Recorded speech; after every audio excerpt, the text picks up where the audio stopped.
So I guess it's time to talk about my mother.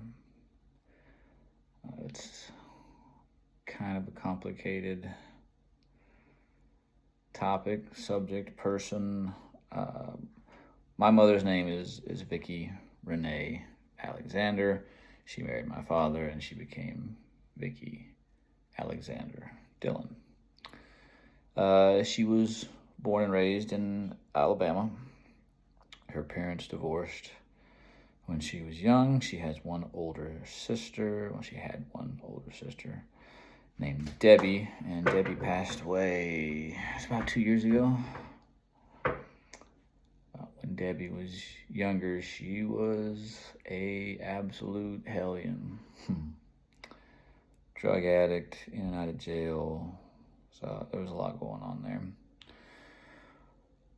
When Debbie met some guy named Otis Harmon, I believe is his last name, and they had a baby named Shane, who was my cousin and my mom's nephew. And my mom was in high school and basically raising Shane. Her mom was my mom's mom, my grandmother, Martha Woodward, Granny, who was a nice woman, a very nice woman, but had a wilder streak in her when she was younger. So my mom was, left alone and raised Shane on her own quite a bit. And then she met my dad and got married when she was still in high school. Her parents had to sign not a waiver, but permission slip, essentially, saying that she could get married. She might have been 17. She was still in high school. And shortly thereafter, she got pregnant with my brother while she was in the hospital recovering from giving birth to their firstborn son. He being my father, was cheating on her. And I don't know if that's where it started or I don't know. There's a lot with her. I love my mother. Don't want that to be not said. But she has been absolutely depressed my whole life. And I'm almost 46 years old. So she, close to 50 years, she's been battling depression. She's been on medication for pretty much all of that time. That's what her doctors do. They see her, they prescribe some medication, and they send her on her way. And she takes the medication, and she never addresses the issues. So she never gets over it. She never gets past it. She never learns to cope. My father hit my mother. My father abused my mother. My father cheated on my mother. My father manipulates everybody he's around, and I think none more than her.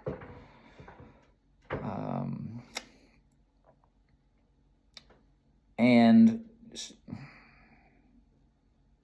maybe she was easily manipulated by him because she loved him so much. I don't know.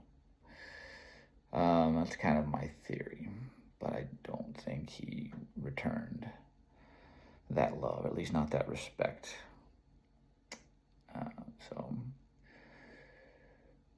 They moved around a lot. She never really had a solid job, and with my dad being gone, she was pretty much in the house raising two boys, my brother and myself.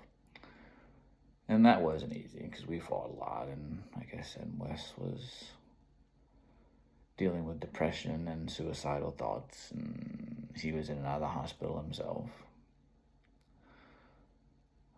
So my mother and I were close for a very, very long time. As a matter of fact, I would tell you from about the time I was 5 or 6, I started taking care of my mother. and maybe we took care of each other. But I was taking care of my mother by the time I was 5, 6. I know by 7 years old.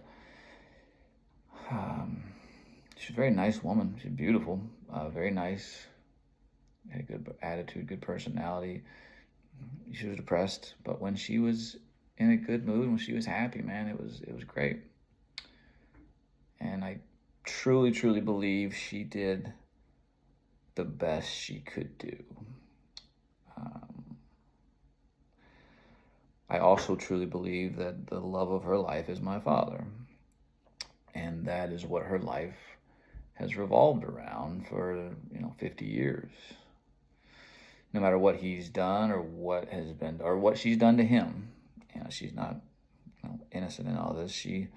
When I was little, I don't even remember this, but when I was little, they were in Michigan, and she took my brother and me and packed us up and put us on an airplane and flew down to Alabama and didn't tell anybody. And so that was the first time that we were kidnapped by one of my parents. My father later did the same thing. He didn't make it very far because we were crying, or I was crying at least, and he couldn't handle that. So I started taking care of her, and I just wanted her to be happy, and it just never. I remember there was a lot of times where she would just say, "Just kill me now," and that was hard to hear from your mother, that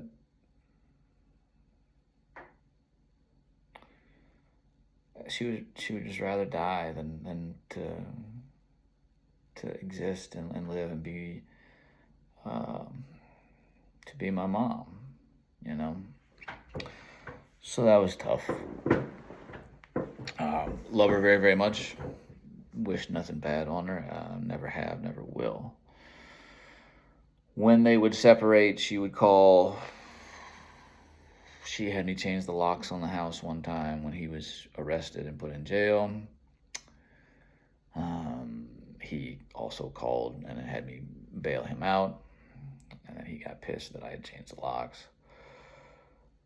To be fair, she had taken the locks off and couldn't put anything back on. So the house didn't have locks. So my options were pretty limited. But I bailed her out of jail. I bailed him out of jail. Trying to focus on my mom. So at some point, after she turned 50, she just kind of got, I don't want to say mean, she just got cold towards everybody.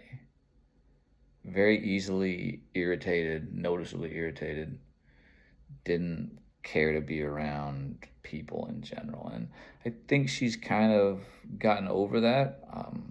Kind of like my brother and my father, I have not seen her in 6 or 7 years. She and I talk. She's the only one that I've had any conversations with.